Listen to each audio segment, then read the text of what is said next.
بسم الله الرحمن الرحيم نحمده ونصلي ونسلم على رسوله الكريم. Maturity and approach it in that manner. If you do have questions, feel free to ask, and inshallah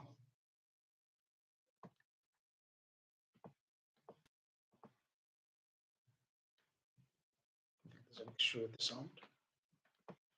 Can they hear it? Can they hear it online? No. Yeah. They can?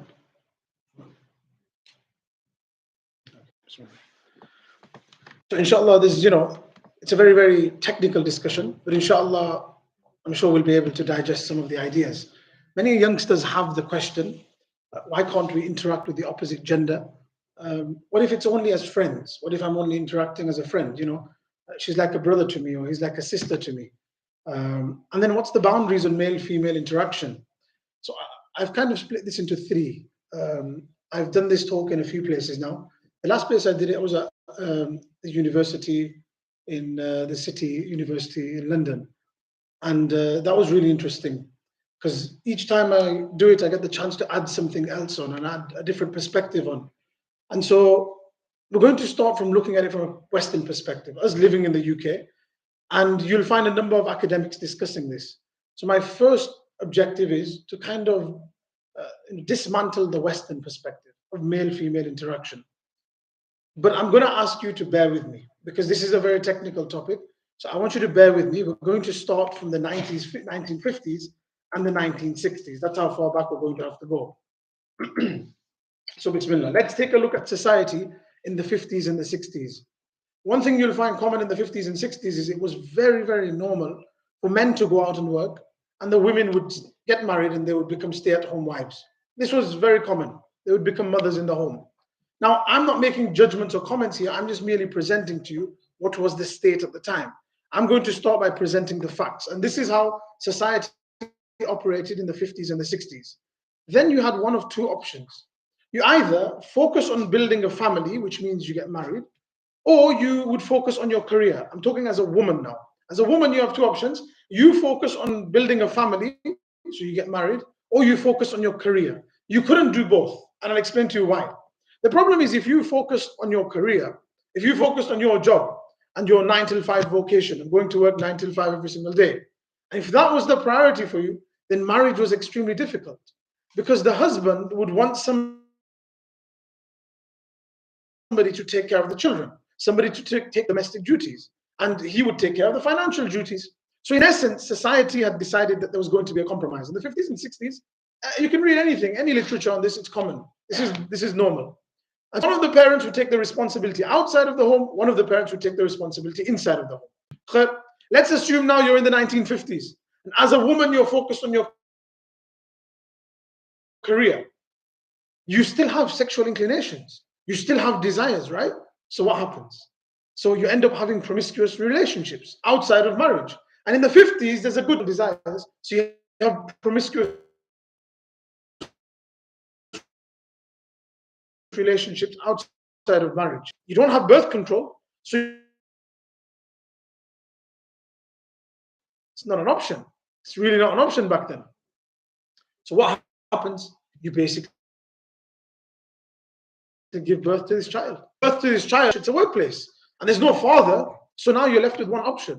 You now need to raise this child alone in the 50s and the 60s. So in the 50s, now all of this changes. And it changed pretty dramatically in the 60s.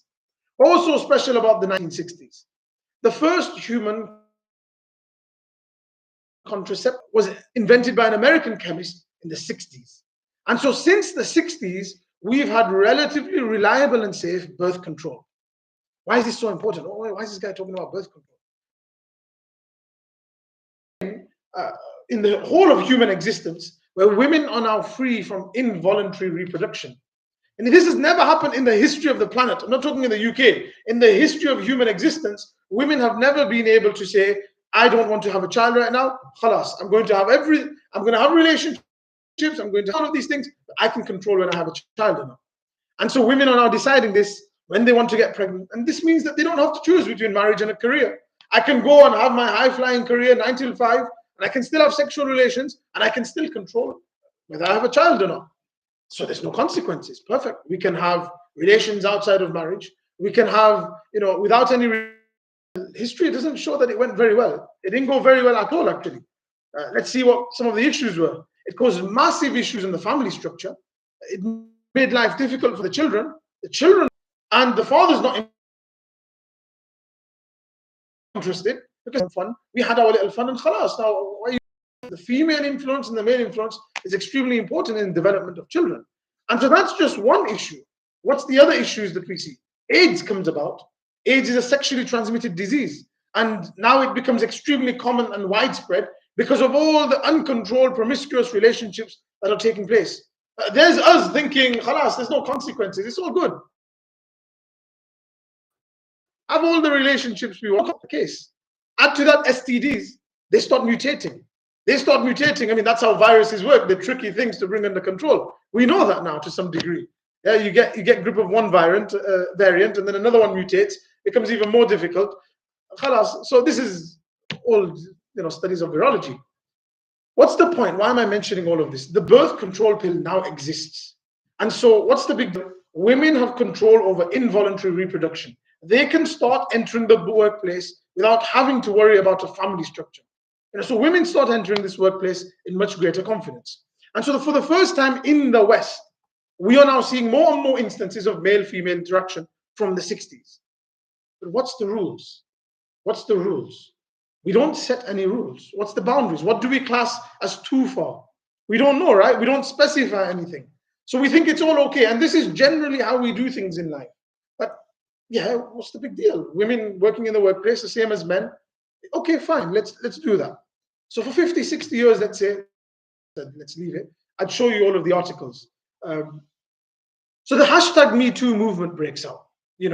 13th November 2017, there's an article on BBC News. Hollywood holds hashtag #MeToo march against sexual harassment. What's hashtag #MeToo? The phrase #MeToo was initially used in the context on social media in 2006 by sexual harassment survivor and activist Tarana Burke. If you want to make notes, make notes. You can check this stuff up yourself. In essence, hashtag #MeToo is a social movement against sexual abuse and sexual harassment, where people publicize allegations of inappropriate interactions in the workplace. And it turns out it wasn't 1 or 2 cases. It was exploitation on a mass scale. It was happening in a bunch of different places. And so it first gains prominence in 2006, hashtag #MeToo. And then it fades a little, it disappears. Nobody hears about it. Over a decade later, in 2017, hashtag #MeToo becomes a viral phenomenon again. And it's popularized when women started using it to tweet about the Harvey Weinstein sexual abuse allegations in the Hollywood scene. We all know this, we're well aware of this. An American film producer. And so this hashtag now quickly develops into an international movement. There is absolute chaos in Hollywood. People start saying, what's the limit? What are the limits and the boundaries of male-female interaction? So a handshake, is that okay? Well, what about a hug? What about a kiss on the cheek? What's the boundary? We didn't have these conversations then. We waited for 50 years. And in the West, my objective first is to talk from a Western perspective. I want to debunk the idea that the Western perspective is perfect. And so what happens? So some people say, okay, the main thing is consent. You'll have heard this word, consent. And anybody in university, anybody going into college, university, they'll make you do consent training now. Students, you'll have to do mandatory consent training, where you'll have to kind of learn what is consent, the definitions of all that kind of stuff. So people say it's consent. That's the universal rule. Okay, that makes sense. But if they are consenting and I'm consenting, should be okay, right? But what kind of consent? So some verbal consent. And so that's what you'll find at Princeton University in America. There's an article. Princeton issues guidelines for consent dance floor. The Princeton University in America issued these instructions for obtaining consent on the dance floor. So you have to ask the person you're dancing with, is if I dance with you. But that's not enough. You don't just ask that, do you want to dance? You have to wait for an affirmative response. So students were instructed to frequently keep asking throughout, are you still okay with this? Are you still into this? Is this okay? So some people are arguing that you go for verbal consent. On the other hand, some people are saying, no, verbal consent isn't enough. You need written and signed consent. Signed consent. Hang on. Can you imagine two individuals? Imagine I give the example in the back seat of a car, and somebody pulls out a contract and says, "Yo, can you sign this? Is it okay?" Like it's like like you're signing for a school trip or something. And so they said, "Yeah, no, it has to be signed consent." July 13th. To hug or not to hug, a 5-step guide to embracing at work. So they put, and I'm going to quote verse. In 2019, there are certain things, including physical acts like hugging, that anymore. This is Mike Schmidt who's speaking. He's an employment attorney at Cozen O'Connor law firm in New York City.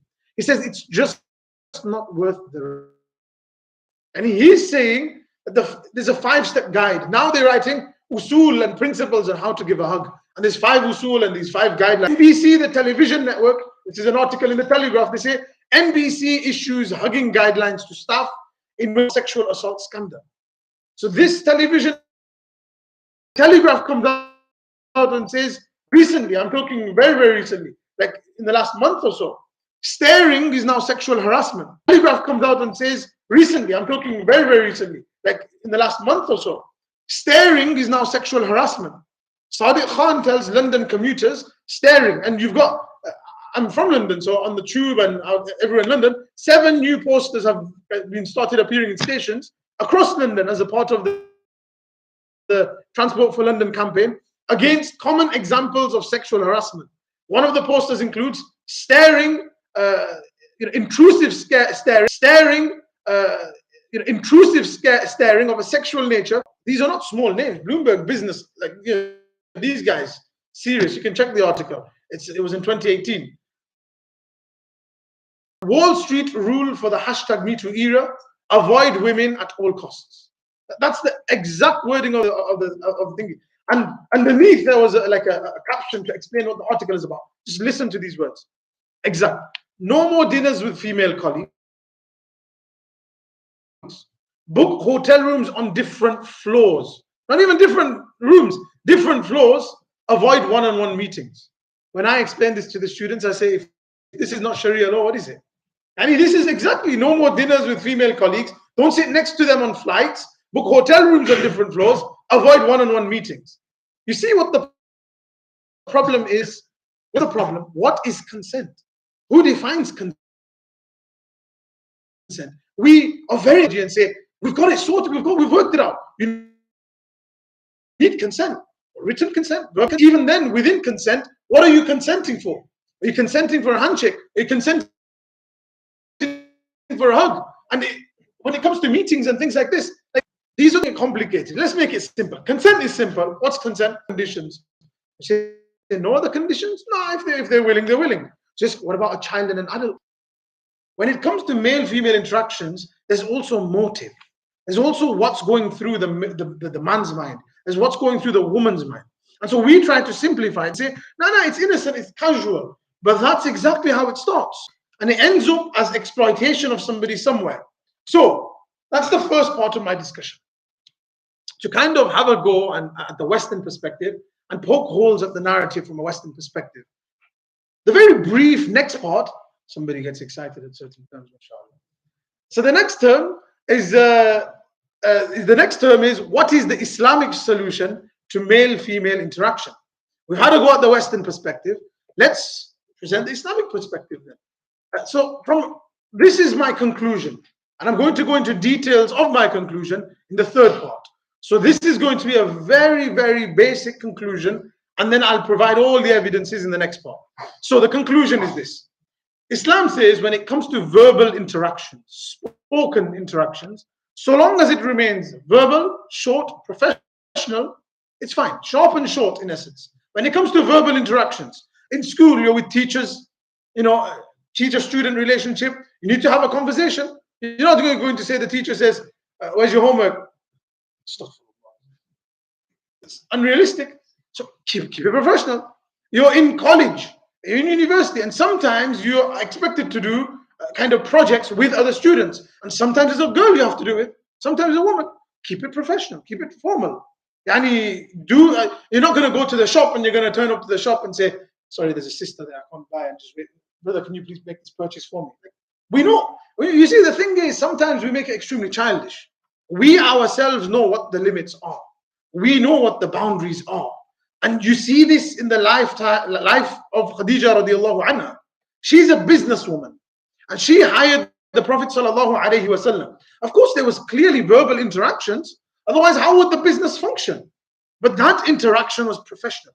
That interaction was formal. So verbal interaction is pretty commonsensical. And from an evidence perspective, we'll look at it. I'm providing the conclusion at this stage. I'm doing it in reverse, conclusion first. So verbal interaction makes sense. What about physical interaction? Well, here's the conclusion on this. Your physical interaction is absolutely okay, permissible, in a situation of absolute necessity. You're in the street, and as a woman, you see a guy who's injured. You can assist. As a guy, you're walking past, you see a woman injured. You can assist. Somebody falls on the ground, you can help them up. That's physical interaction. But that's absolute necessity. Anything beyond that, though, let's be honest, it's a simple no. Now, the truth is, you can take it from me, you can take it from the Prophet sallallahu alaihi wasallam, or you can take it from the Bloomberg business article. Avoid women at all costs. No more dinners with female colleagues. Don't sit next to them on flights. Book hotel rooms on different floors, and avoid one-on-one meetings. And so what do we learn? It's very simple, the conclusion. If we try a man-made approach to something which seems simple, but it's as complex as male-female interaction, it gets messy, and it gets messy very, very quickly. Everybody has a different opinion. And so Islam provides a universal solution that is of benefit to the male in society. It protects the honor of the male from accusation or blame, but it also benefits and protects the female in society from having her honor and chastity affected. Which leaves one final question to add to the conclusion. What is consent for a Muslim? Consent for a Muslim is simple, marriage. It's a written and signed consent, but subhanAllah, it's so much better than written consent in the West. Because the written consent of the West allows you to have sexual relations with each other, and then khalas, finished. Islam treats humans with a little more dignity. Once you have exchanged written consent, it doesn't just mean you're allowing for sexual interaction, but you're also taking responsibility for any consequences of that sexual interaction. If we have kids, we share in that responsibility. I don't abandon you on the doorstep of society where you become somebody else's charity work. No. From an Islamic perspective, we work together through this. And so that's the Islamic system and the approach to male-female interaction. But the problem is we get very excited in these things and we go, oh, no, it must be the Western perspective. And so that's the first two parts of my discussion. Now, the first part was from a Western perspective, poking some holes at it. The second part was providing the conclusion from an Islamic perspective. Now, if you have any questions, feel free to write them down or feel free to keep them in your mind, inshallah. I'll take questions, inshallah. I'll take questions. Now let's take a look at it from an evidence perspective. So now let's look at the textual evidences. Now, understand, if we really were to get into the depth of this discussion, how would I do this? I would broadly present before you the scholars who are more lenient in the matter and represent their evidences. Then I'd present the scholars who are more firm and their evidences in this matter. And then I would draw conclusions and I'd allow the students to engage. And I'd say to you guys, okay, fine, challenge my view. Let's hear what you have to say. But what I will do is this, because I know that there are areas which are gray areas in this. And so what I will do is I'll provide the foundational ideas that all the scholars agree on. So what I'm going to present to you today isn't like a 50-50 thing. This is like al-qawl al-faisal. This is the ideas that there is no dispute in regard to. Let's start with the first idea. Number one, if you want to write these down, write these down. This is the main part of the discussion. Yani, you guys, mashallah, long day, innit? That's why you don't want to write anything down. In London, they come with laptops and everything, and they're all typing, and mashallah. Here, mashallah. Memory, innit? Up north, you have better memory. There we go. I've got notes on that. You guys have good memory, mashallah. Ibn Abbas radiallahu anhu mentions hadith of Bukhari. He says, لا يخلون رجل بامرأة إلا مع ذي محرم. That a male should not go in isolation with a woman unless she has a family member present. So what's the first principle? There is a prohibition of seclusion. Nobody disagrees with this. You cannot go in private with a woman anywhere. That's khalas. A woman who's not a family member, you shouldn't be in seclusion with her. And that's from an Islamic perspective. Imam Bukhari narrates this, Ibn Abbas is the narrator. And so from the men perspective, avoid it for your honor and dignity. Understand when I say this, you want to avoid these situations for the sake of your honor and dignity. Women, when I say this to you, avoid it for the sake of your chastity and the risk that may be posed to you. Now, when I say seclusion, what do I mean by seclusion? Not, I was at the shop and that woman at the till, she was on her own, I was on my own, and then from across the thingy, I thought, I can't make this person. No, that's not seclusion. Seclusion, because if there's cameras and all of these things present, it's not seclusion. That's a public space, and there's a necessity here. I'm talking seclusion is in the home. Seclusion is places where there is a possibility of one thing leading to another. You don't need a definition of seclusion. Everybody knows what seclusion is. You can be in the park and you can find places of seclusion in the park as well. So we know. Prohibition of seclusion, that's common sense. Ruling number two, consideration of hijab. Consideration of hijab. Now, there's a few key discussions within hijab, which I will not be engaging with at this current time.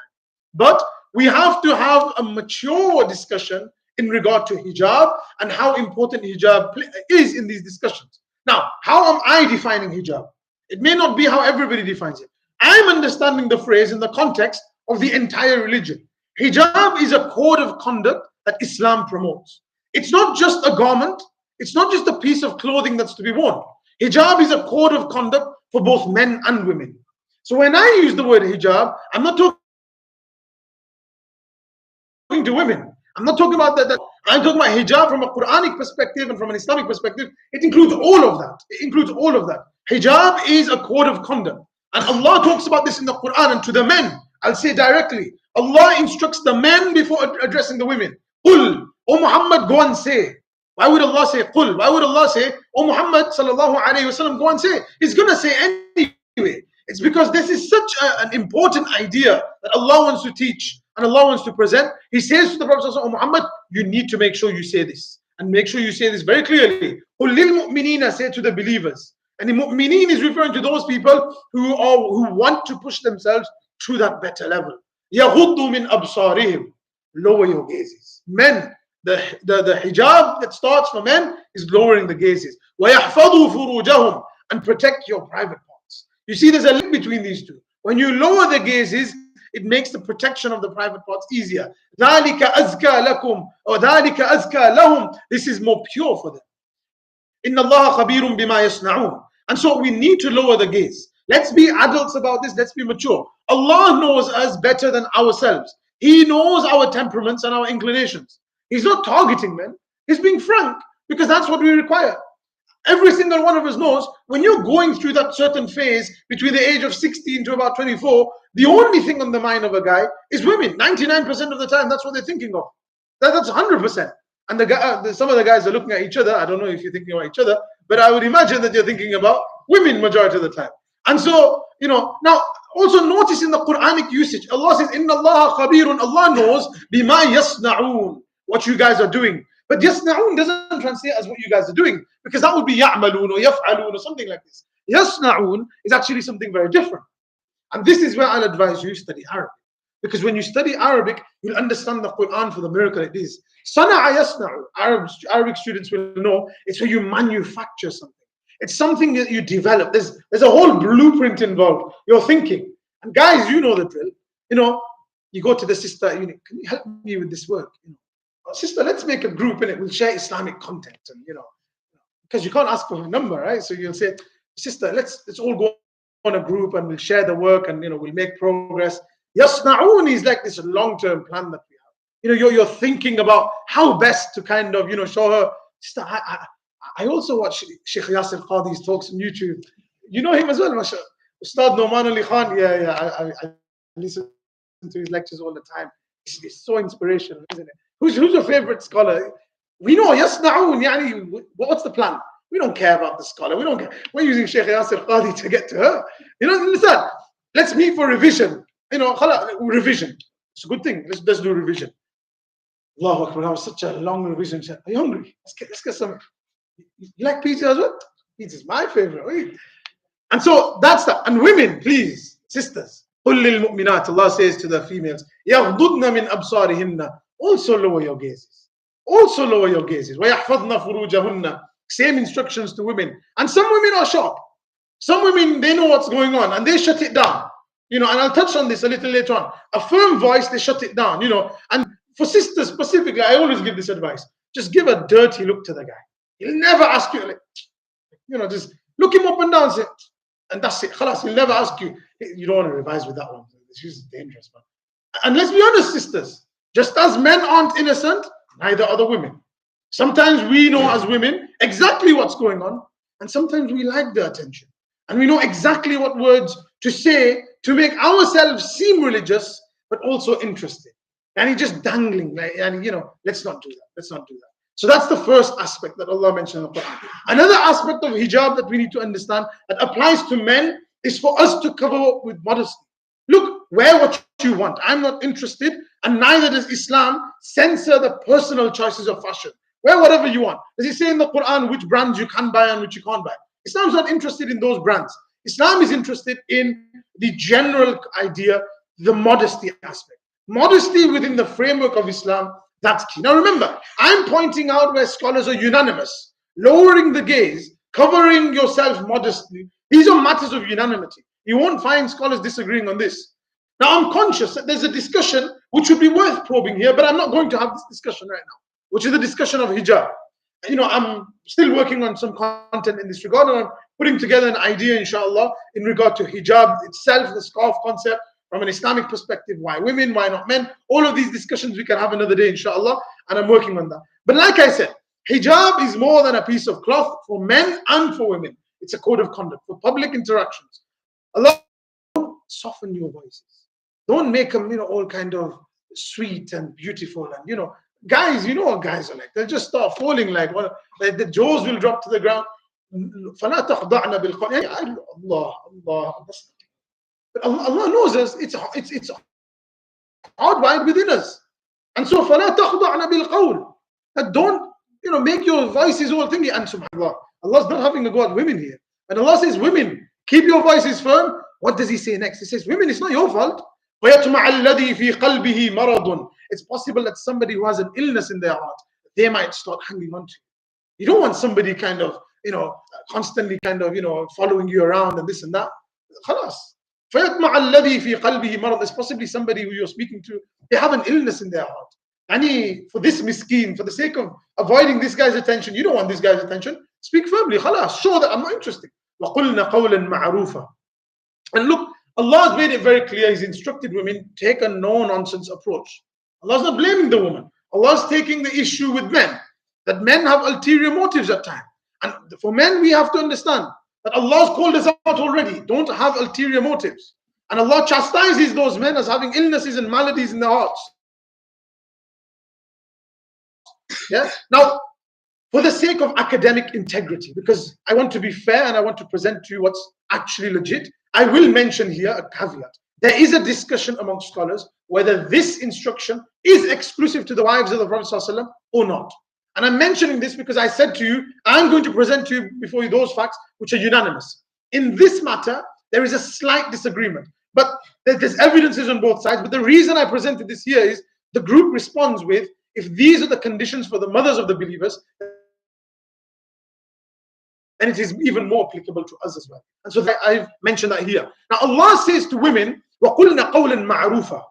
Ma'ruf is an interesting word too. One of the meanings of ma'ruf comes from the word urf, which is contextual speech. Every context requires a certain approach. With children, you're not going to be like, listen, brother, please don't talk to me. With children, some kind approach. With a stranger, a firm and professional approach. You know, We only have to have a cursory study of the Quran, and you'll find the story of Khawla bint Malik, a companion, a female companion, and she went and pretty much debated with the Prophet sallallahu alaihi wasallam. And then she then makes dua to Allah that, Allah, listen, I need you to reveal something in regard to my situation.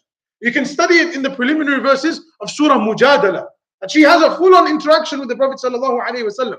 Firm discussion that needed to be had. There's an issue, resolve it. Khalas, done.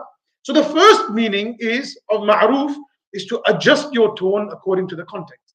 The second meaning of ma'ruf is to only speak of those things that are decent. Ma'ruf. Ma'ruf is good things.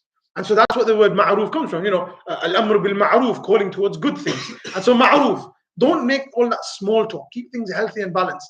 Guys and girls, we know this.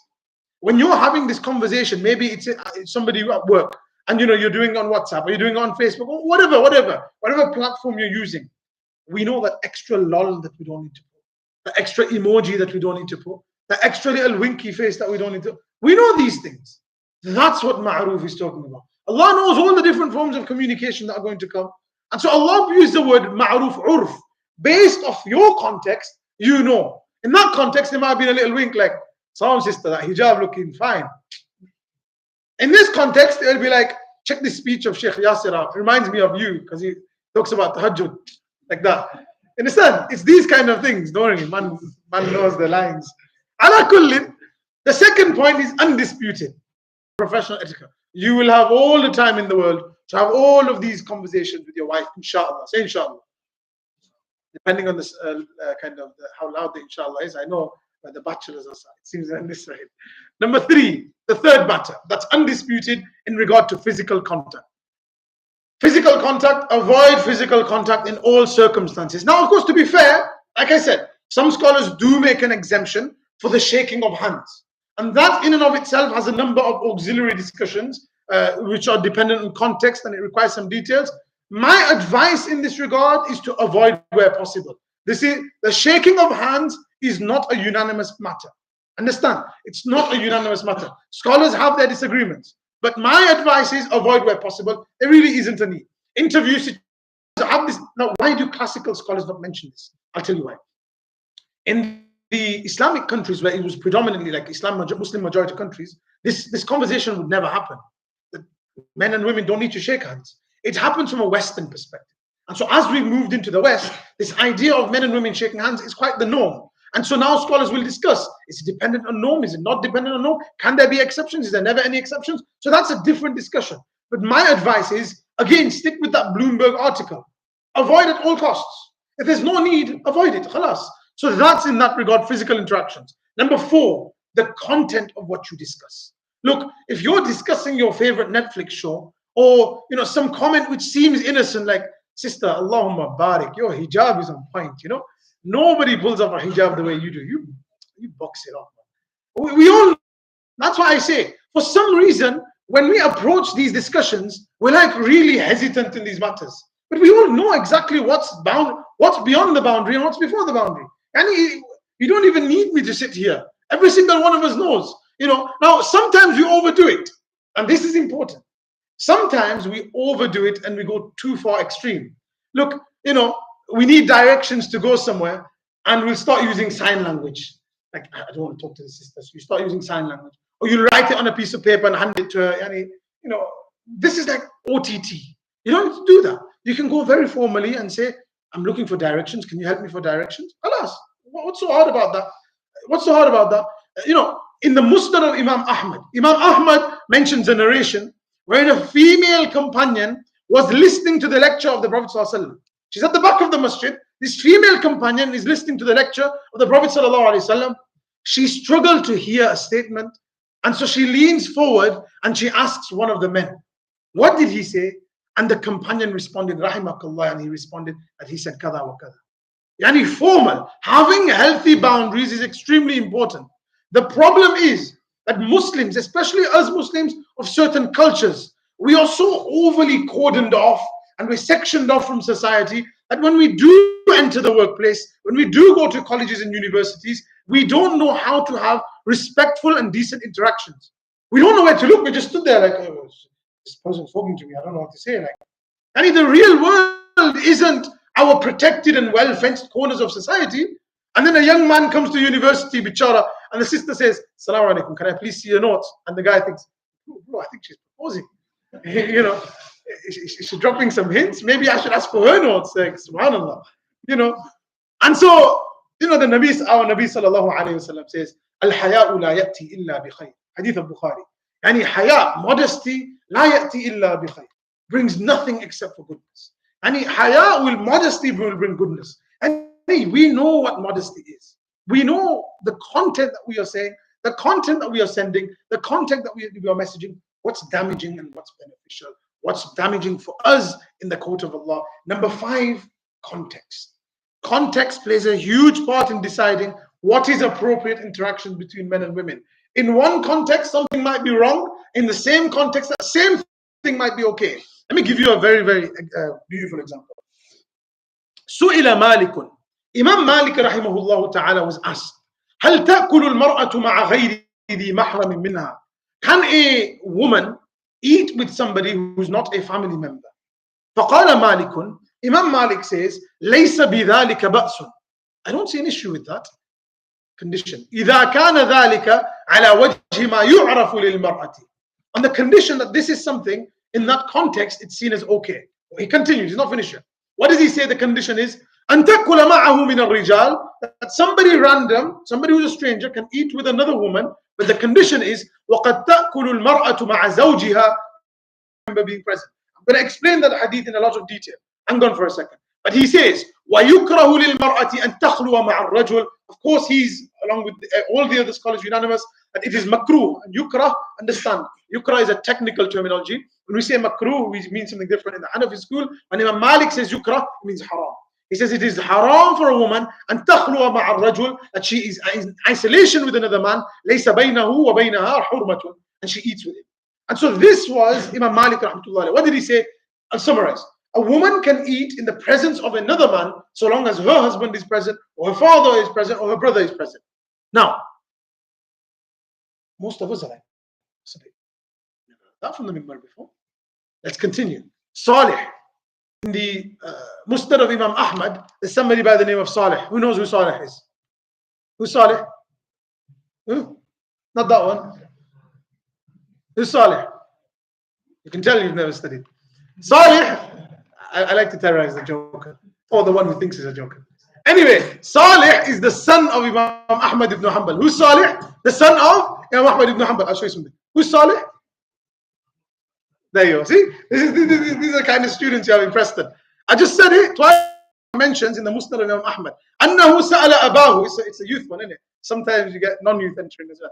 سأل أباه. So Salih asked his father. So Salih's father is Imam Ahmad ibn Hanbal. He asked him, أن المرأة تأكل مع غلامها.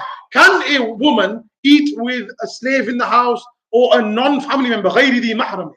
So Salih is asking his father, Imam Ahmad ibn Hanbal. We know what Imam Malik says. Imam Malik says okay. So Imam Ahmad ibn Hanbal says, yukrah. He says, no, this is not okay. How can a woman eat with somebody who's not a family member? So Salih says, I said to my dad, Anna Malik and Yaqul. But Imam Malik says that woman's allowed to eat. You know the way we do, we go to this Mufti and say, is this allowed? No. But that Mufti said it's okay. So he's saying, Imam Ahmad ibn Hanbal's and Salih saying, but Imam Malik allows it. What was Imam Ahmad's reaction? فَتَعَجَّبَ مِنْ ذَلِكَ. He was shocked. Really? That's interesting. Now, how do we understand this? First of all, I don't want any of you misunderstanding the disagreement between scholars. It's not like our disagreements today, and this is something that we need to understand. When me and you disagree, we tend to take it really personally, we kick off with each other, and we'll go down a slight tangent here, inshallah. I think it'll be beneficial. Imam Malik rahmatullah, I'm going to mention some technical stuff here now. So those of you who are students of fiqh, you'll benefit. Those of you who aren't students of fiqh, you'll be able to, inshallah, understand. I'll try and simplify. Imam Malik rahmatullah has an opinion that seems surprising and even concerning to many people who hear it for the first time. I'll indicate to the idea so we can understand. Look, there's a classification of hadith. When scholars discuss the types of hadith, there is a hadith which is mutawatir. It's a very technical term. A hadith which is mutawatir. And there's another hadith which the scholars deem as ahad. Mutawatir and ahad, both are prophetic narrations. The Prophet ﷺ has said something, etc.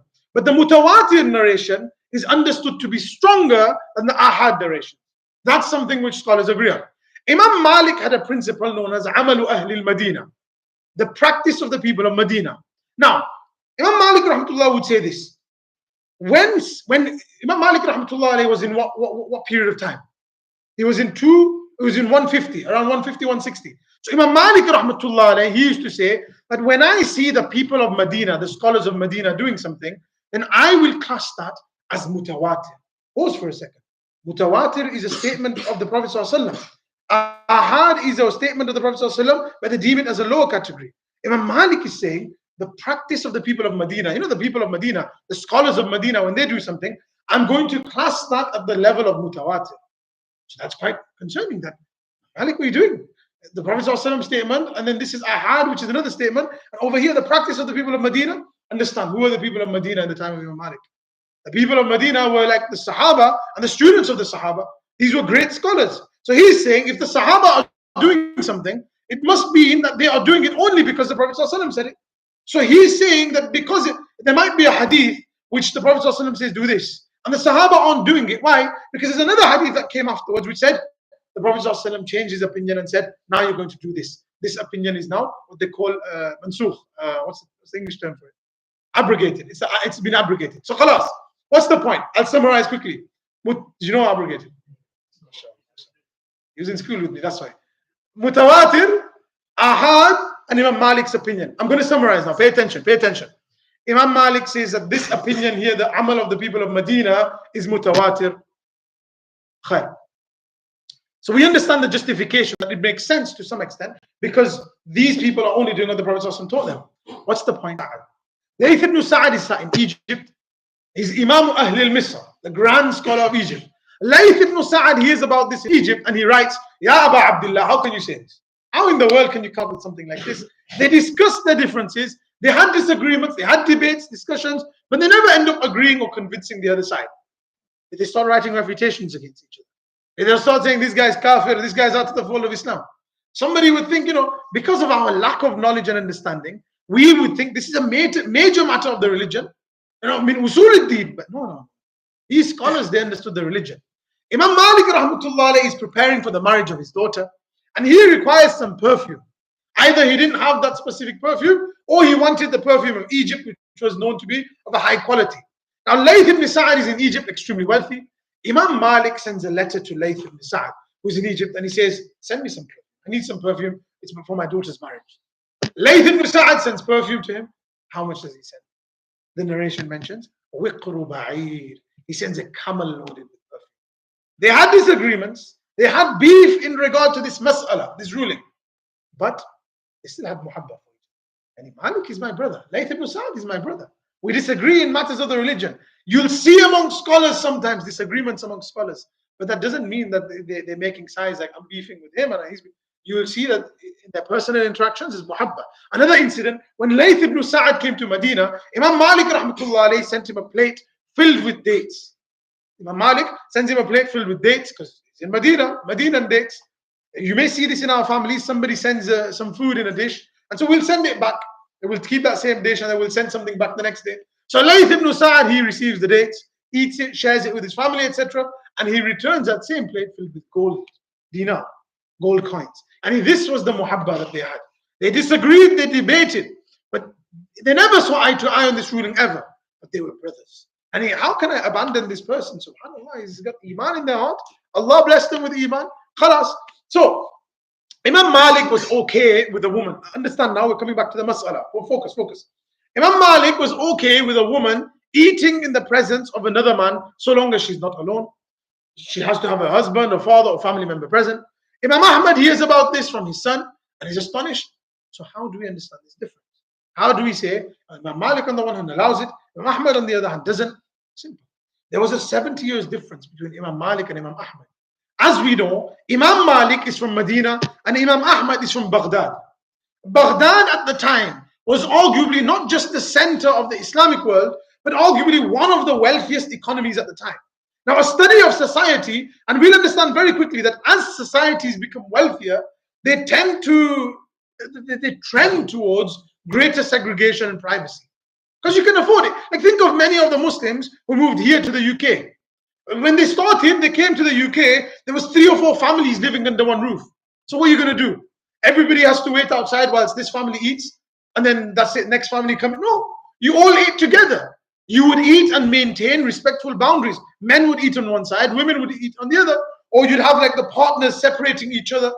So the point is that urf and culture, dominant culture, does have some influence in this matter of male-female interactions. Imam Malik rahmatullah is speaking based on his context in Medina Munawwara. In Medina, it was early Islam, it was understood that there were sometimes multiple families in one household.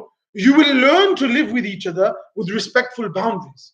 And if you don't know, ask your parents, ask our parents, they've lived in this time. They've lived with other family members, all of them in the same house, that they learned how to have respectful boundaries. As the families got, we economically, Allah blessed us, Allah gave us more. We had our own homes, we had 3-4 cars per house. Alhamdulillah, Allah is now blessing us. Now we have much more privacy. And so the rulings now, people will be much more firm in this regard. That you're not living in the same house now. And so there's a level of flexibility. And so Imam Ahmad, who is in Baghdad, where they've had that expansion, he's speaking from that context. However, so somebody might say, fine, it's dependent on context. We do not allow culture to dictate over the religion.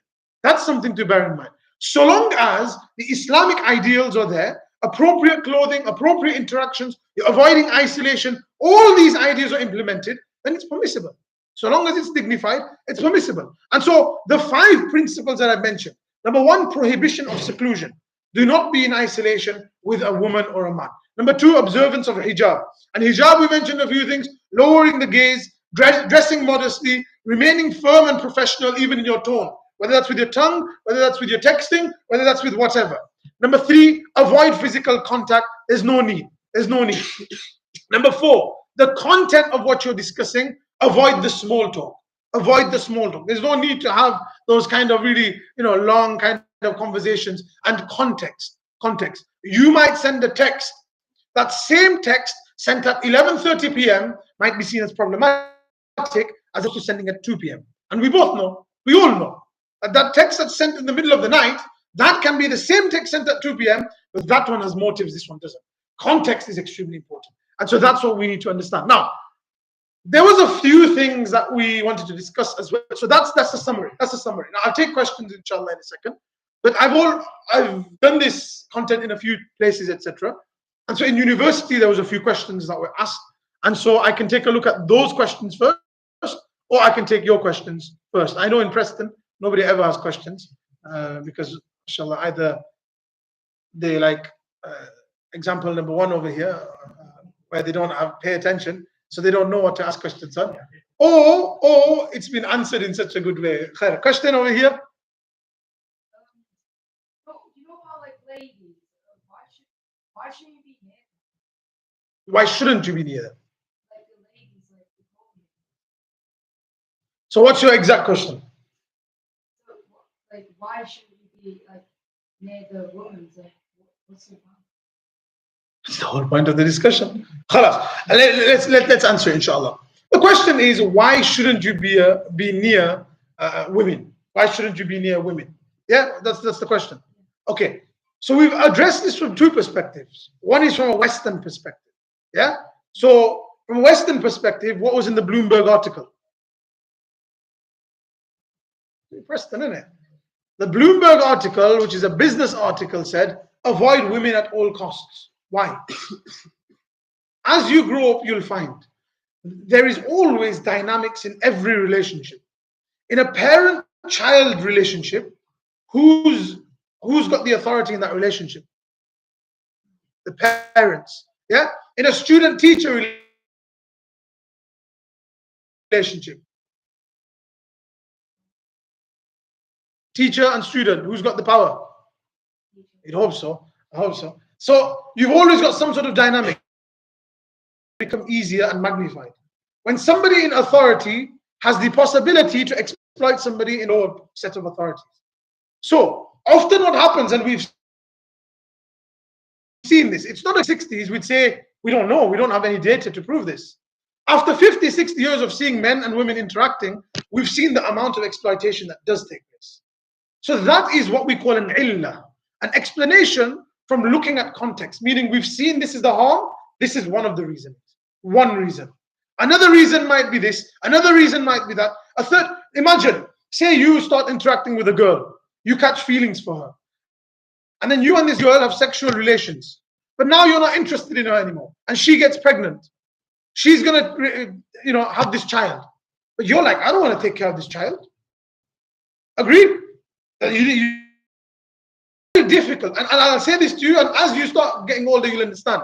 I'll say this very simply and very clearly, and all the other men will explain to you, inshallah. They'll sit down and one by one, they'll explain to you. But it's very simple.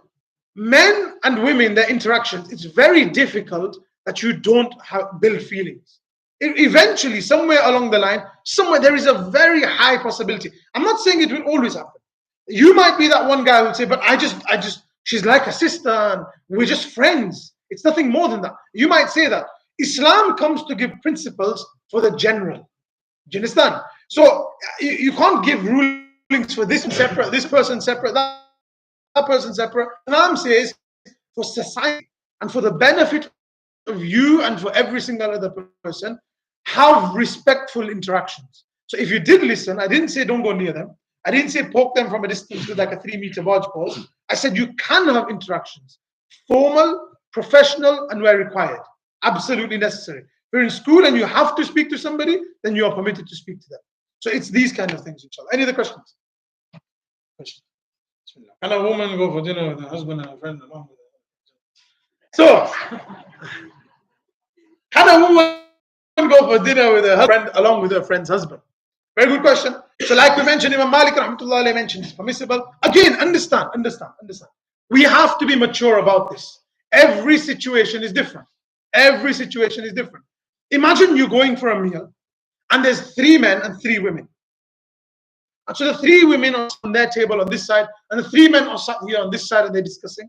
Nobody's going to have an issue with that because you're interacting with your thingy and you're interacting with your thingies. But we know that there is a very high possibility that there's going to be other forms of interaction if you trust each other. So why take that risk? Why take that risk? My personal advice here, avoid it. My personal advice here, avoid it. But again, I'm not saying no to having a situation where, for example, think about this scenario. You're all sat in one line. You're all sat in one line. So there's 3 men here and there's 3 women here. There's 1 man and 1 woman going to be sat next to each other. Agreed? So the husband and wife should sit next to each other and everybody else there. So these women are interacting this side, these men are interacting on this side. There may be some professional circumstances where you're in a workplace and you have to have a business lunch of some sort. In these instances, scholars will give permission. It's absolute necessity. You know what you need to do. You know the principles of hijab that you need to employ. And be formal, be respectful, be mature. But again, I'm saying business lunches and things like this. There are instances where there's alcohol. There are instances where somebody will ask me in London, I get this all the time. Can I go to this Christmas party? We know there's alcohol. I'll say, can you avoid it? Yes, avoid it. If you cannot, and there is a certain point up until which there is no alcohol, there is a certain point after alcohol. And so I'll say, attend for the formal part and then leave. Leave for the sake of your own iman. We know when that party begins, and we and you know, we don't need to be told, and we don't need, like, as though we need to do some research and go into these places. We know that when it's a Christmas party, you're drinking and you're having fun, and then by the end of the night, you're going to have somebody to cozy up with and cuddle up with. Khalas. That's what it is. In winter, people want to have more relationships, and you want to have somebody over Christmas, etc. Next question. How do you maintain minimum social distance with opposite gender during group projects? Again, these kind of questions I find really interesting. It shows us kind of the level of discussion we've had in our societies. Somebody's asking, how do you maintain minimum social distancing? Sounds like the opposite gender during group projects. Each scenario, it depends on the context. And if you need to, look, when you're doing a group project, remember, you don't have to sit with each other and do it. The whole objective of group project is you do your bit and then you communicate with this person. So I know the ice talk in the city and professional. So you can use different apps. But even if you do have to do it on a group, everybody is present, have the formal conversations. I've submitted my side of work. Does anybody need anything from my side? I need this from you. Sister Yasmin, can you send this to me? Yes, okay, fine. Ibrahim, I'll send it to you today. Khalas, done. It's on a group, done. So You can't have these interactions when it comes to group projects. Like I said, think about Khadija radiallahu anha. She is having formal interactions with the Prophet ﷺ, matters of business. Somebody could have said, why didn't she hire somebody from her family if she wanted to speak to Muhammad? Why didn't she do that? Why didn't she hire somebody from her family? Why didn't she hire women instead? You see what I mean? Those verbal professional interactions are permitted, no issues. Keep them formal. Why do Muslim men react differently with non-Muslim women compared to Muslim women at work? Both deserve the same respect. Why? Why do you guys do this? Huh? No, I'm joking. So why do Muslim men react differently with non-Muslim women compared to Muslim women at work? Both deserve the same respect. I would disagree. I would say Muslim women deserve more respect. And I say this sincerely, sincerely. Listen, understand this statement. Understand this statement. Don't take context. Everybody deserves respect.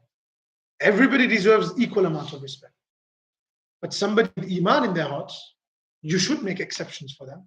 You should raise them to a higher standard. I'm not saying disrespect a non-Muslim. Not at all. Understand the words. Everybody deserves respect. But a Muslim woman, the challenges she is going through, we don't understand as guys how difficult it is to wear a hijab in the workplace. And to wear a hijab in the workplace, I was at City University, London. Wallahi, this question was sent to me from a sister and I didn't know how to respond to it. I asked the audience, how do I respond to this? The question was, I want to wear my hijab. Whenever I wear it, my mom has a go at me and we have a kickoff and she doesn't want me wearing the hijab. Can you imagine how difficult it is? This woman wants to get closer to Allah by wearing hijab and her own home is causing these problems. Imagine when she goes outside of the home. How do you respond to that? How do you respond to that? And you give the ruling and say, don't wear the hijab and it's going to cause friction between her family. You say, don't wear the hijab and you displease Allah. And this is the kind of situation. And so for Muslim men, I would somebody with respect, have that code. And remember, it's not about your code of conduct with somebody else. You need to have a code of conduct regarding yourself. I interact in this way with every woman, that I will avoid them. With Muslim women, we should be extremely even more cautious. And we should go out of our way. You know, when we see somebody walking in the street, a Muslim woman walking in the street, ensure that she's okay.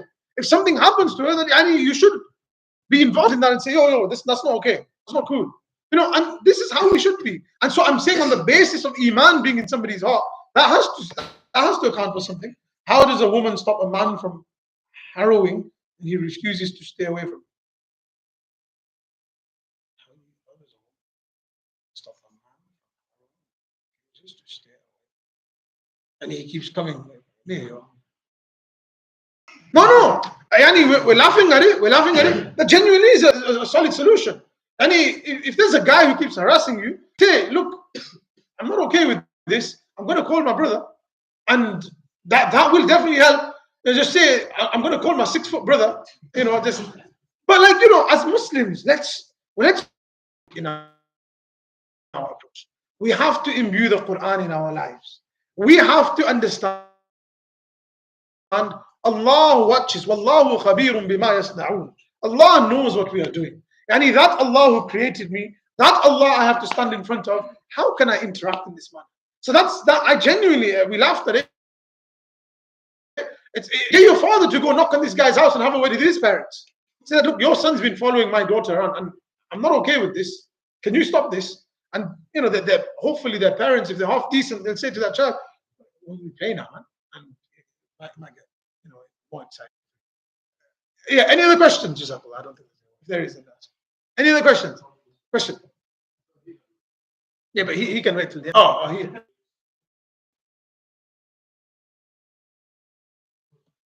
Can I? Is there a socket that I can?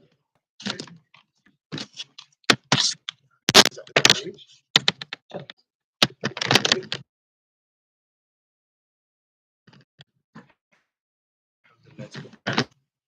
See the things we do for you guys online. Yeah, sorry.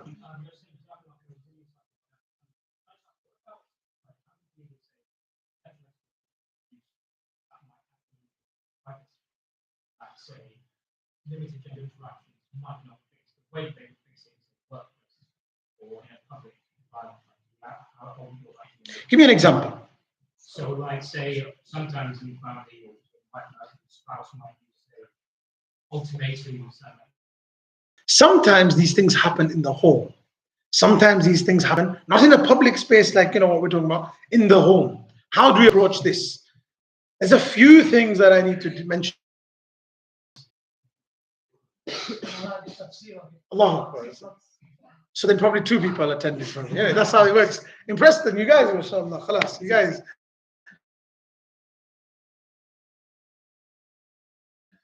Us or six of them? Okay, you were there, mashallah. Where's your notes? Okay. I always ask for notes. Even my students, I say, where's the notes? Let me see. Okay, listen. In Surah Yusuf, I find it really interesting. Yusuf comes to his dad Yaqub, who's a prophet, that listen, I've had this dream. The dream itself is beautiful the way he says it. But he says, I've had this dream. What does the dad say? First thing he says, لا تقصص رؤياك على إخوتك. Yusuf, don't tell this dream. Don't have discussions with your children. And in your own house, this stay away from him. You have to have sense. There might be parents here who in their house, the elder son is involved in drugs, and the younger child is in this home. X, Y, and Z. He's doing his best. You might see him in some days like this. And by the way, some parents would say, kick him out of the house. That might be a solution eventually. But what does Yaqub alayhi salam do? Yaqub alayhi salam knows that these boys have done something dodgy. They've taken Yusuf and done something, and he still keeps them in his house.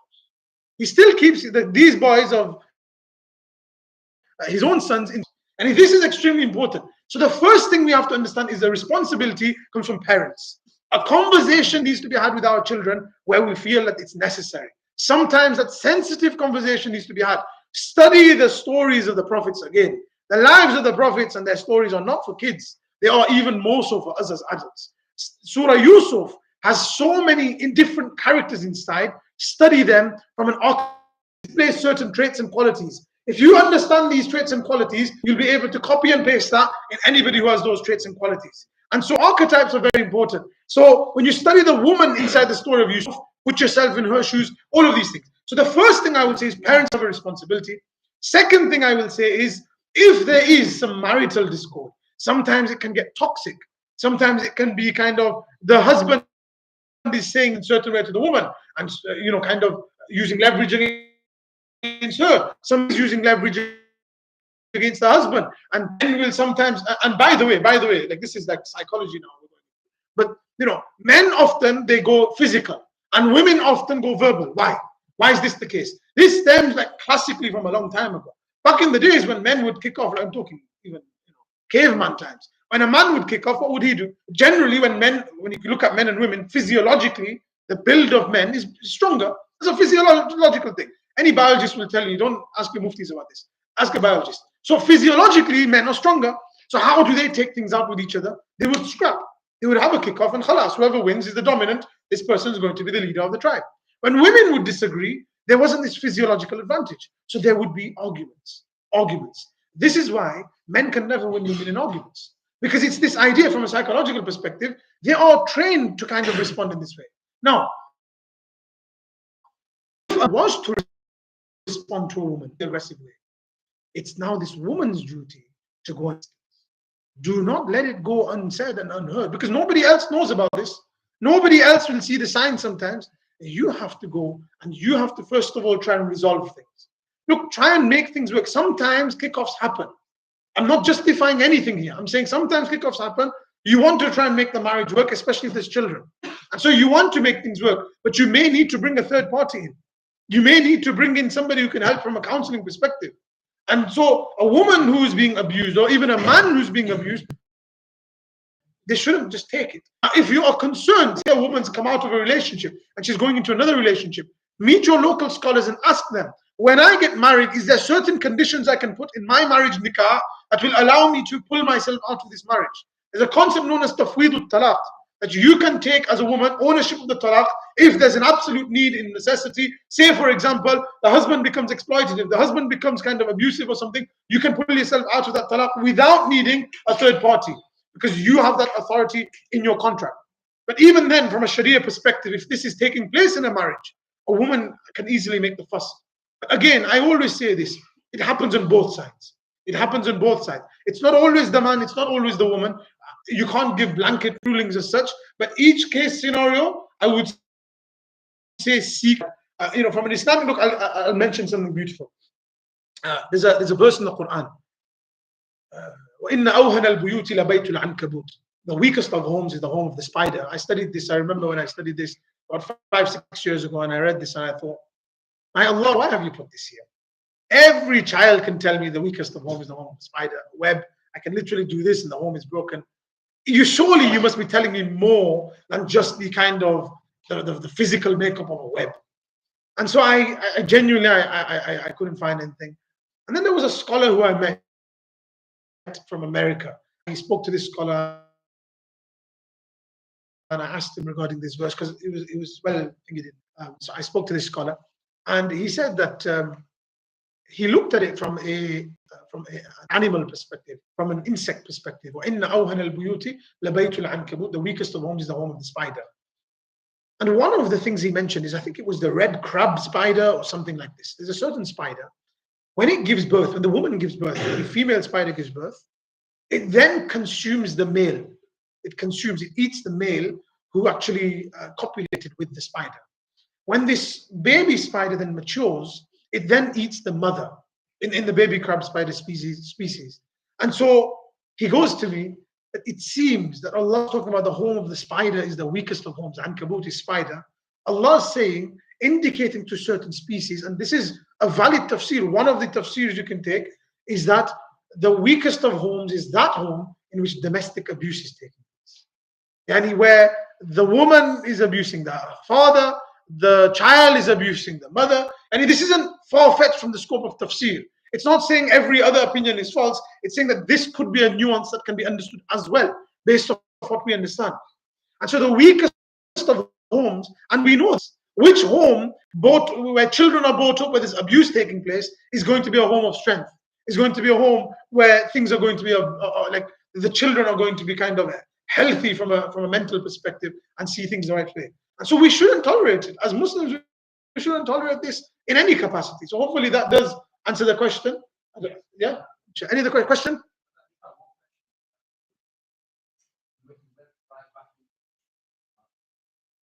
In 60s and 50s, yeah.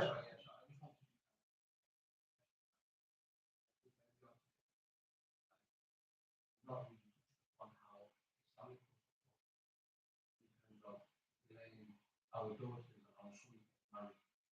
Most of the stuff that you just said, like sexual content, not touching the lady, not doing this, staying away. But I think it stems from where we decide now that our kids are educated, have a good job, and loads of money in the bank account, and only then we then select the lady or select the son.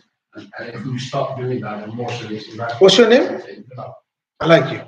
Mashallah. Okay. Teach him a few things. Good.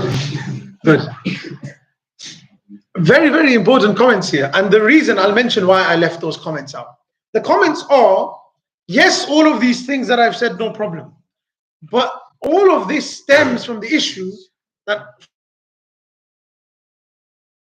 from a parent perspective, we're not getting married, we're delaying all of these things and whatnot. Look, there's a few things here. Obviously, that is something I would advise to parents, and that I have said this to parents. I say this to parents as well. But I will address, because this is a youth event, I'll address the youth here, right? There might be youngsters here who are involved in relationships. They are involved with somebody, a girl or something like this, that they shouldn't be involved in, and they don't know how to approach this. Because on the one hand, they've put a lot of work into the relationship, a lot of effort into this relationship, and they don't know how to disengage because there's a lot of emotions attached. One thing, and I'll make this very clear, let's have a formal conversation and I'll touch on a few of those points. One thing needs to be made very clear.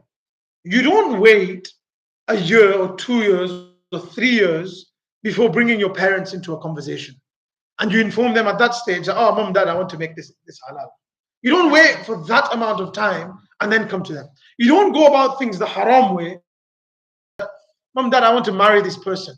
And when I say don't go about things the haram way, I don't mean cultural norms. No. I'm talking about the way towards by Allah and His Rasul. Look, we need to ask the question. since we've eased restrictions, since we've made things much easier in the secular world and much more relaxed, marriage are getting worse at marriage? Or the statistics in terms of marriage getting better, or they're getting worse? Because that's not how things work. Allah has established and instituted the proper manner to go about things. I don't like to sugarcoat things. I'll give you the bitter pill, and you might not like what I have to say, but sincerely I say this. I'll probably never meet half of you guys ever again, inshallah. But I'll probably never meet any half of you guys again. But I'll say this genuinely because I want good for you. And sometimes we can disobey Allah, we can go down a path and a route that is haram, and then we have this hope that I'll make it halal one day. There'll be barakah and blessings. My intention is, yes, there are those who approached a situation in a haram way. Some of us might be sat here. We genuinely regret that, and we genuinely made tawbah. And what I mean by tawbah is we disengage. They said, I've made a mistake. Allah, I stop this sin. Stop the conversation, stop the interactions, everything. Disengage. Tawbah doesn't mean, oh, I made a mistake, now I want to marry them, and if you don't let me marry them, I'll marry them whether you say yes or no. I'm going to make it happen. No. The first thing is you need to disengage, which brings us on to the topic of undercover marriages. You might learn this the hard way in life, maybe even much later on in life, before your parents turn their backs on you. Your associates, your business partners, teachers, all this seasonal. Your parents are not. Their love is unconditional. Now they might say no to you. Genuinely, they feel that there's something harmful for you or your future. But yes, I also understand. Sometimes the reality is that parents can be wrong. And they may stand in front of something which is halal, something which is pure, something that was pursued in the proper manner. You did things in the perfect way. And you did things perfectly well. And still they're saying no, which comes to that discussion. That I did everything right. There was this girl in university. I liked what she looked like. I liked the way she interacted. I asked her a few questions via email, very formal. I said, sister, I'm interested in getting married. Here are a few questions that I have. She interacted with you. You saw there's a level of compatibility. You wanted to have a discussion. So you call your parents and you say, Mom, Dad, can we meet for, there's this girl I want to meet up with? No, you're not getting married to them. You're going to get married to this girl that I've got for you in the village over here. Khalas, done. When you were born, we fixed it already. So there's this. Now, in this extreme scenario, what do? There is, from a fiqh perspective, the option to override and to have your undercover marriage. But even then, I'm hesitant. I'll ask you whether it's worth it. Is it worth losing the support of your parents by making this move, which will hurt them? It's not a light decision to be made. It's not for a mufti to make this decision. It's not for me to say from a fiqh perspective, yeah, it's okay. Because the implications of this are what? Parents might say, don't ever talk to me again. You'll have kids, you'll have grandkids, but khalas, your parents won't be interested in them. Is that a risk you're willing to take? And these are conversations we need to have as adults. Serious conversations that we need to have. Because these are actions and things that will have consequences. And so I would advise for this person, if they are in this situation, which is a difficult situation to be in, bring in a third party, bring in an ally, bring in an independent third party to assess the situation. We do it in everything else. We do it in business. Businesses that aren't working, we pull an independent figure in, they analyze the shortcomings. There's no bias, there's no outsider perspective, or they come with an outsider perspective. But we might need this at times in our marriages. We might need this at times in our situation. A scholar, a counselor, a figure of authority who my parents will respect and they'll trust, and they'll be fair in this situation. And trust me, youth, in that moment, it seems as though it's the most important thing. Nothing else matters. We're different. Mufti, I'm telling you, we're different. We love each other, And no, it's not like that, Mufti. It's not. Trust me, we have this special connection. I'm sometimes thinking about texting her and she texts me. Like we're that close to each other. The first thing you need to do before anything, make tawbah. What you did was wrong. You can make it halal, but first make tawbah. Step back and disengage properly. Say, look, I want to make things halal. Let's stop for a little while. Let's stop talking. And when I say disengage properly. Pull in family, pull in advisors and have this conversation. And you need to see whether you are truly compatible with this person. What is compatibility? What is compatibility? What do we deem as compatibility? Oh yeah, I also like sunset walks on the beach. Yeah, I like this. Just think for a moment. Really think. Every time you went on a date with this girl, really now, men and women, I'm asking you, every time you went on a date with this girl, was she not dressed her best? Were you not dressed your best? Did you not go and do something you enjoy? So you go to the cinema, you go to the restaurant, you go to a takeaway, you go to a show, you go wherever you go. You're dressed your best, you smell your best, you look your best, you're doing something you enjoy. Of course, every moment you've had this with this person is amazing because you haven't had any difficult moments. You're basing your entire relationship on this person on what? On pink fluff. You've talked about your favorite color. You've talked about your favorite movie or Netflix series, and you've said you did the things that you both mutually love. Of course, this person is perfectly compatible. Do it with anybody else. Do it with the same thing. Have the same level of relationship with the same interactions with somebody else. You'll feel the same way because you've seen each other in the best. Marriage is much more than that. Marriage is this idea where you wake up next to this person, you go to sleep with this person, and you can't be childish in marriage. You can't be like, I don't want to talk to you, say we're sulking. You can't do that. You're gonna have to sleep next to each other. Now what? You're gonna have a conversation. Fine, you'll wake up the next morning. Now what? You can only kind of give the cold shoulder for a certain amount of time, and then it's like, you gotta say something. Somebody's got to make the first move and make a hug. Go a step further. What about true things of compatibility? What about, for example, kids? There's the Islamic ruling. Look, we're gonna do tangents. We have time? No? Home time. Okay, subhanAllah. Okay, we have time. Okay, so you guys are for the youth event, isn't it? Yeah, they're only waiting for table tennis. Is there food? Oh, alhamdulillah. So then there's food. Don't worry, guys. Don't worry. Okay. In that case, I'm not. But look, what we have to understand is we haven't had serious conversations. When you're look, some people ask this question. And they say that how do you get married in one meeting, 2 meetings, 3 meetings? How is that possible? Let me explain to you. When you have those 1, 2, 3 meetings, what are you discussing? The things you discuss in those meetings. This is very important because youngsters have these questions. How can I get married? Parents sometimes say, I married your mom without even seeing her. Look how perfect our marriage is. We didn't look at each other. We got married. That's not even the Sunnah approach. The Prophet ﷺ makes it very clear that you should meet each other. Abu Hurairah radiallahu anhu mentions, خَطَبَ رَجُلٌ إِمْرَأَةً مِنَ الْأَنصَارِ, that a man came to the Prophet ﷺ and a man sent an invite, a wedding invite to a woman from the Ansar. And so the Prophet ﷺ said to him, هَلْ نَظَرْتَ إِلَيْهَا? Have you seen what she looks like? He said, no. He said, I haven't looked at her. فَأَمَرَهُ, the Prophet ﷺ said, أَنْ يَنْظُرَ إِلَيْهَا. Go and take a look at what she looks like. There are certain things we need in marriage. And so what do we need to understand? When you sit in front of this woman and you sit in front of this man, ask the questions that really matter. I'm living in London and my wife's from Blackburn. What's one of the questions I need to ask? How often do you want to visit your parents? That's a genuine question. If she wants to visit every 2-3 days, I'm in London, that trip is going to be 4-5 hours. The petrol costs now, it's not happening. You understand? That's a serious conversation. Children. What do we want to do with our children? What's the objective? What's the goal with our children? People ask this question as well. Are we allowed to marry a Christian, a Jew from Ahlul Kitab? It's in the Quran, it's permissible.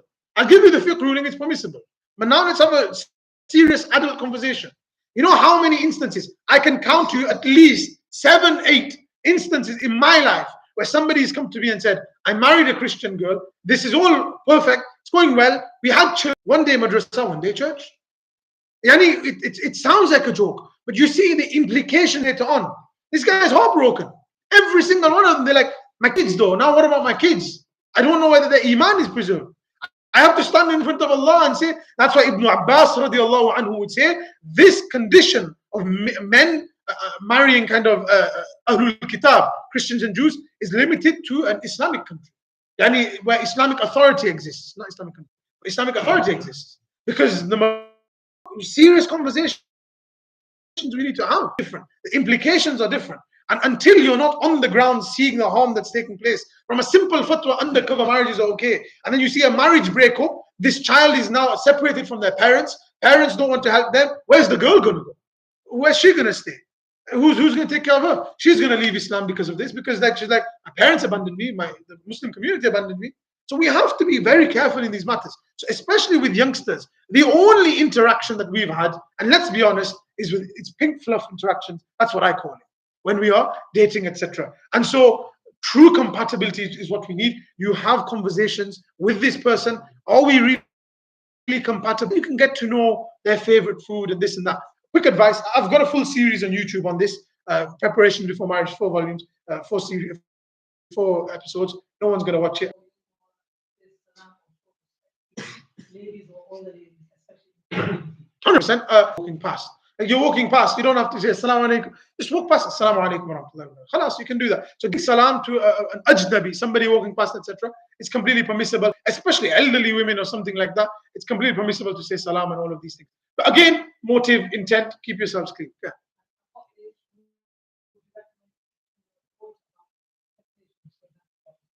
At what age would I recommend teaching a daughter or son about temptations about the opposite gender? I would advise keep a close eye on the secular system. So whatever they're teaching in schools, we have to counter that at the same time. You understand? We have to have these conversations. But it seems that schools are doing this before we do. And so let's try and balance that out. If a school is teaching something in PSHE, we should be aware what's going on. And so we should then be teaching at that standard. So if they're teaching about X, Y, and Z human anatomy, we should also be teaching about human anatomy. So where they're talking about men have these body parts, women have these body parts, we should be talking about the hadith of fitrah, that you should be cleaning these body parts, you should be removing these hairs, men have this, women have this, these kind of things. So try and keep it in line with the secular system. If it was a different context, I would have given a different response. I would have said, start at this age, do this, do that. But in the Western context, the education is already being provided, and so we need to make sure that we're supplementing that with what is nuanced from an Islamic perspective. Next one.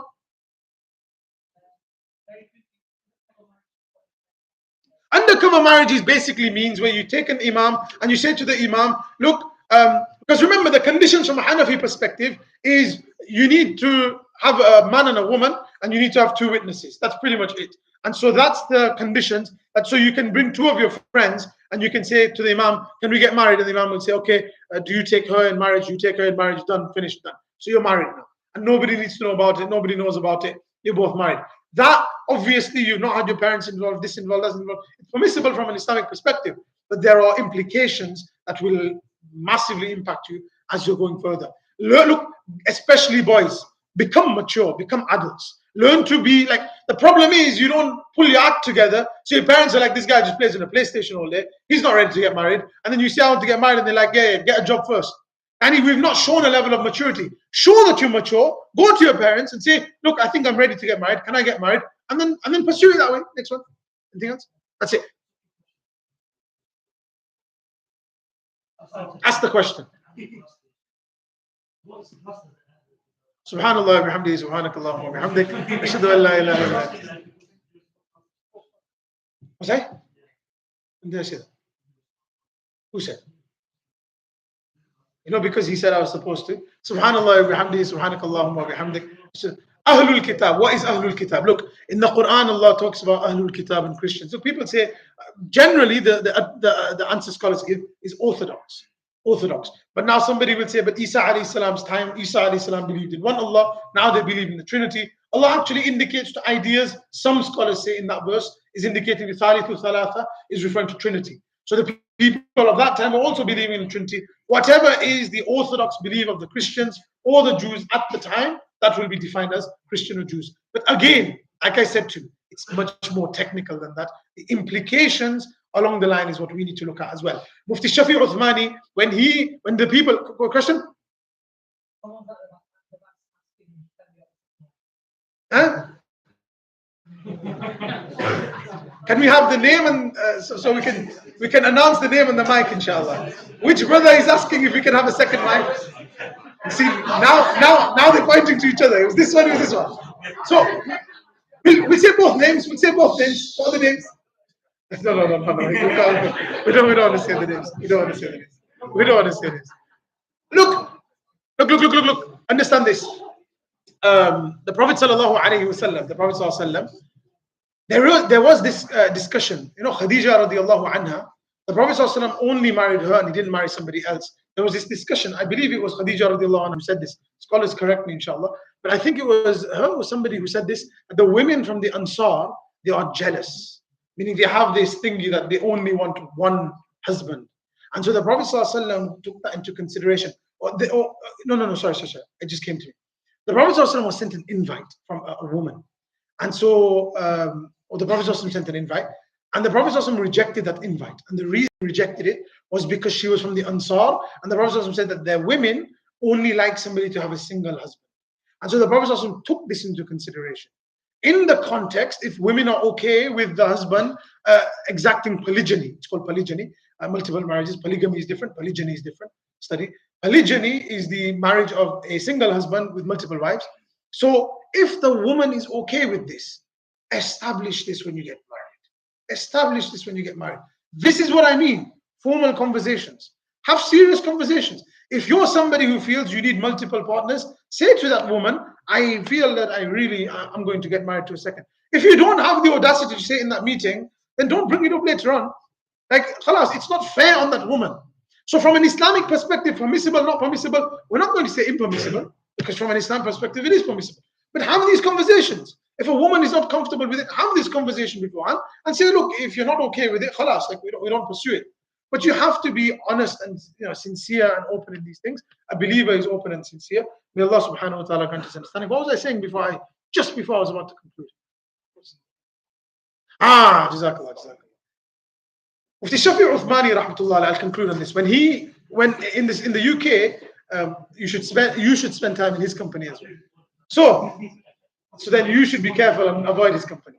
So Mufti Shafi Uthmani, I'll conclude on this.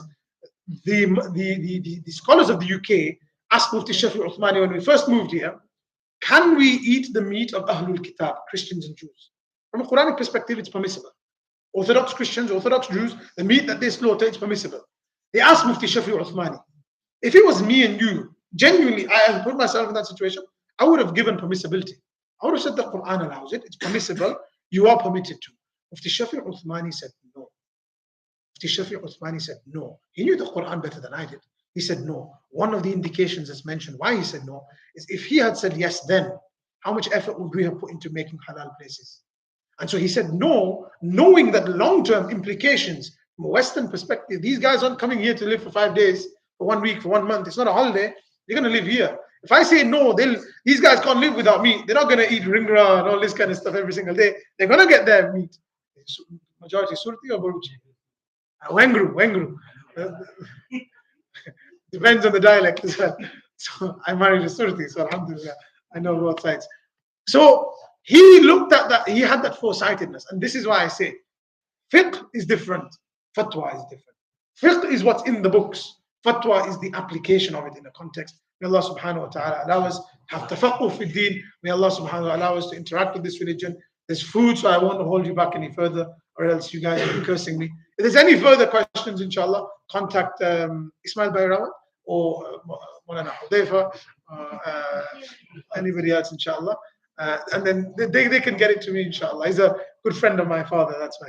So may Allah subhanahu wa ta'ala allow us to benefit. And subhanallah wa bihamdi, subhanakallah wa bihamdi, ashhadu an la ilaha illa anta astaghfiruka wa atubu ilayk. Oh, there might have been questions online, Sorry, let me just. One last question. Yeah, go on. Not to do with the topic. Okay. Why is slavery not abolished in Islam? We'll have an actual session on this. I've done a few of these now. I've done a few of these controversial questions.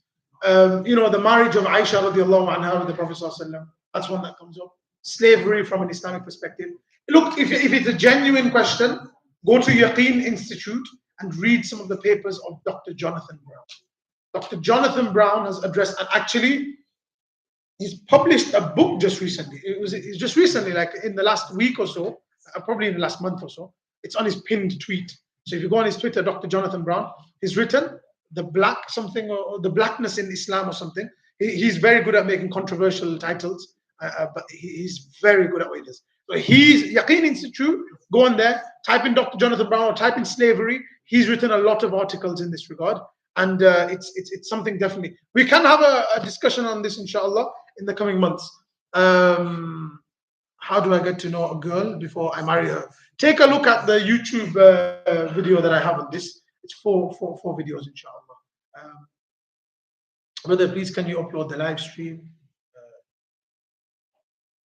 She must have a question. It's my brother. Slip and counter, of course. Yeah, he's saying for the woman, if somebody keeps harassing you, slip and counter. Really. Like that. So Bills in the next few months, your hijab presentation together. it'll be £4.99. I'm joking. Inshallah, inshallah. We'll arrange something. A lot of the things I do, like what I like to do is I like to prepare the content. So this actually, it's been developed over like 3-4 different sessions. And so it's been kind of, I've edited, tweaked, changed, added all of these things. Similar with the hijab one, I haven't tested it yet. So what I like to do is I like to test it in a few masjids for Jum'ahs, just chunks. I like to see kind of the interactions, reactions that I have. Then I go to a university, because they're the most liberal places in the world. I like to challenge it there and see what kind of responses I get. And so if it's there, then I take my content as being verified. And then inshallah, obviously you have scholars in the thingy. So the hijab one, I have, inshallah, by Ramadan finish, inshallah, that should be done. So inshallah, next time I'm in Preston, we'll arrange something, inshallah. So, but condition he can't be. Let's wrap it up, inshallah. What's your name? No, don't say his second name. People at home. Inshallah. Subhanallah wa bihamdihi, subhanakallah. Go eat, inshallah. Inshallah. I'll just wrap up on them, inshallah. Hey. Oh, no, anytime, inshallah.